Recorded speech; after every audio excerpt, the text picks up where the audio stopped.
The Magic Cartoon। एक बार की बात है, सुंदरपुर गांव में अकाल सूखा पड़ जाता है। गांव के सभी लोगों की खेती नष्ट हो जाती है। सब लोग परेशान हो गए कि अब क्या करें। अरे भाई हरिया, इस बार बारिश तो नहीं हुआ, पूरे गांव में सूखा पड़ गया, सारे फसल बर्बाद हो गए, मैं तो कर्ज में आ गया। हाँ भाई, मेरा भी यही हाल है। मैं भी बहुत कर्जे में हो गया हूँ। जरूर कोई आदमी अपने गांव में बहुत पाप किया होगा, इसीलिए सूखा पड़ गया। मैंने सुना है कि पड़ोस के गांव में देवी माँ की एक मंदिर है। वहां जाने पर बड़े से बड़ा समस्या का समाधान हो जाता है। क्यों ना हम सभी दोस्त उस मंदिर का दर्शन कराए, क्या पता बारिश हो जाए। तुम सही कह रहे हो, हमें रामू के बैलगाड़ी से जाना चाहिए।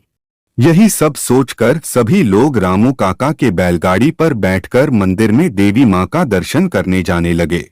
फिर मंदिर में देवी माँ की दर्शन करके अगले दिन वापस आते वक्त देर हो गई। रास्ते में रात हो जाती है और उनकी गाड़ी एक घने जंगल से गुजरती है।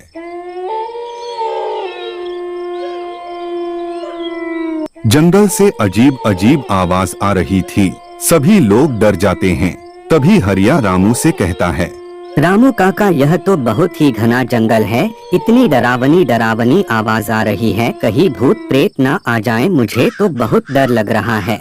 अरे नहीं बेटा हरिया, कोई भूत प्रेत नहीं होता है, तुम खामोखा डर रहे हो और हम लोगों को भी डरा रहे हो। हम लोग अभी मंदिर में भगवान का दर्शन करके आ रहे हैं, हम लोगों को कुछ नहीं होगा। तभी जंगल से एक बहुत ही डरावना भूत सामने आ जाता है। बहुत दिनों के बाद मुझे आदमी का मांस खाने को मिला है, आज मैं तुम लोगों को नहीं छोड़ूंगा। ए भूत, वहीं रुक जा, हम सभी लोग मंदिर से भगवान का दर्शन करके आ रहे हैं, तुम हम सभी का कुछ नहीं बिगाड़ सकते। आलतू जलालतू आई बला को टालतू। इतना कहते ही भूत जलकर राख हो जाता है। रामू काका, आज तो यह भूत कच्चा चबा जाता, भगवान ने बचा लिया। रामू गाड़ी को आगे ले जाने लगता है। कुछ दूर जाने के बाद अचानक पहाड़ से एक बड़ा सा पत्थर लुढ़ककर उनके गाड़ी के सामने आ जाता है। सभी लोग पत्थर से कुचलने से बच जाते हैं। हरी दादा हो दादा, बार बार बच गए, वरना अभी पत्थर से कुचले जाते। लगता है आज बहुत बुरा होने वाला है। तभी कोई ना कोई खतरा सामने आ जा रहा है, पहले वह भूत, अब यह पत्थर। फिर रामू बैलगाड़ी को तेजी से भगाने लगता है। कुछ दूर जाने के बाद रास्ते में तेजी से बारिश होने लगती है। तभी हरिया कहता है, तुम लोगों ने देखा, मैंने कहा था ना, मंदिर में देवी माँ का दर्शन करने पर बड़ा से बड़ा समस्या का समाधान हो जाता है। और देखो अब बारिश होने लगी। अरे यार, तुम सही कह रहे थे, सच में बारिश होने लगी। अब की बार फसल काफी अच्छी होगी। हरिया और जोखन आपस में बात कर रहे थे। जैसे ही रामू बैलगाड़ी को आगे बढ़ाता है, अचानक आकाश में बिजली चमकती है और बैलगाड़ी के बगल में जाकर गिरता है। लगता है कि आज किसी की मृत्यु पक्की है, हम चारों में से कोई पापी इंसान है। तभी यह बिजली गाड़ी के अगल-बगल गिर रही है। गाड़ी से उतरकर यह सभी आपस में झगड़ने लगते हैं।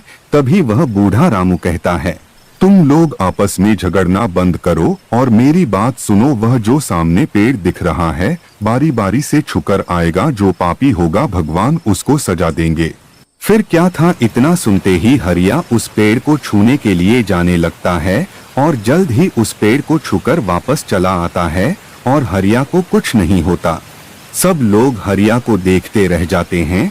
दोबारा पेड़ को छूने के लिए लुप्टन सिंह जाने लगता है। लुप्टन सिंह भी पेड़ को छूकर वापस चला आता है। लुप्टन को भी कुछ नहीं होता।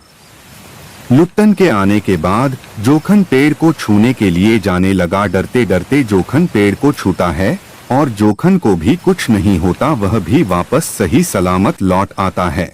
सब लोग सोच लेते हैं, बस करो, रामू काका ही पापी इंसान है, इन्होंने पाप किया है। तभी कोई ना कोई खतरा सामने आ रहा है।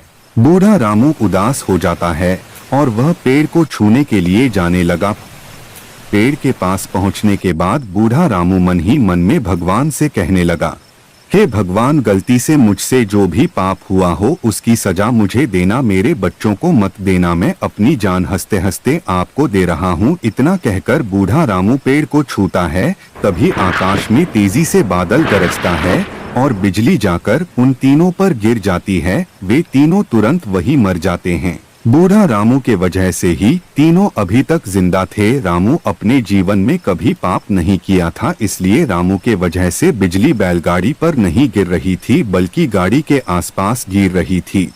फिर रामू उन लोगों के पास जाता है और भगवान से कहता है, हे भगवान, अगर मैं अपने जीवन में कभी पाप नहीं किया है तो इन लोगों को जिंदा कर दो। इतना कहते ही तीनों जिंदा हो जाते हैं। तो दोस्तों, हमें इस कहानी से यह सीख मिलता है कि अच्छाई के परछाई में रहने से बुराई का भी अंत हो जाता है। हमेशा सच्चाई के राह पर चलना चाहिए। सच्चाई की राह पर कठिनाइयां बहुत होती है, लेकिन उन कठिनाइयों को पार करके इंसान बुराई पर जीत हासिल कर लेता है।